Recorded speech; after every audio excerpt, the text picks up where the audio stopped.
வணக்கம், வாழ்க வளமுடன். இன்றைய சுகம் டிவியில் நம்ம எதை பற்றி பார்க்க போகிறோம் அப்படின்னு பார்த்தோம்னா, கஞ்சனகிரிக்கும் திருவள்ளத்துக்கும் இருக்கக்கூடிய வரலாற்று இணைப்பு பற்றி தான் பார்க்க போகிறோம். அதாவது ஹிஸ்டாரிக்கல் ரிலேட்டிவ்னஸை பற்றி பார்க்க போகிறோம்.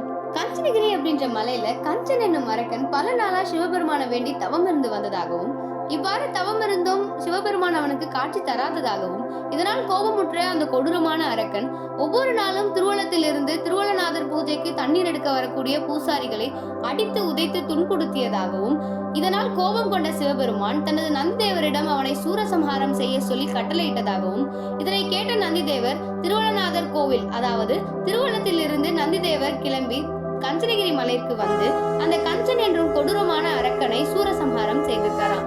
நமக்கு தெரிஞ்ச வரைக்கும் பல சிவன் கோவில்ல நந்திதேவர் எப்போதும் சுவாமியை பார்த்து தான் உட்கார்ந்துருப்பாரு. ஆனா நம்ம திருவள்ளத்துல இருக்கக்கூடிய திருவள்ளநாதர் கோவில்ல நந்திதேவர் சுவாமியை பார்த்து உட்காராம அவரு கஞ்சனகிரி மலையை நோக்கி உட்கார்ந்துட்டு இருப்பாராம்.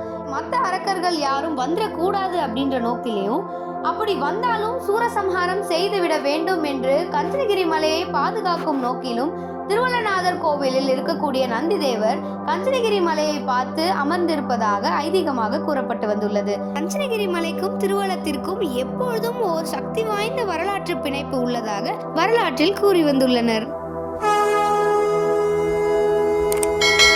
இது போன்ற செய்திகளை உடனுக்குடன் அறிய இணைந்திருங்கள் சுகம் டிவியுடன். நன்றி.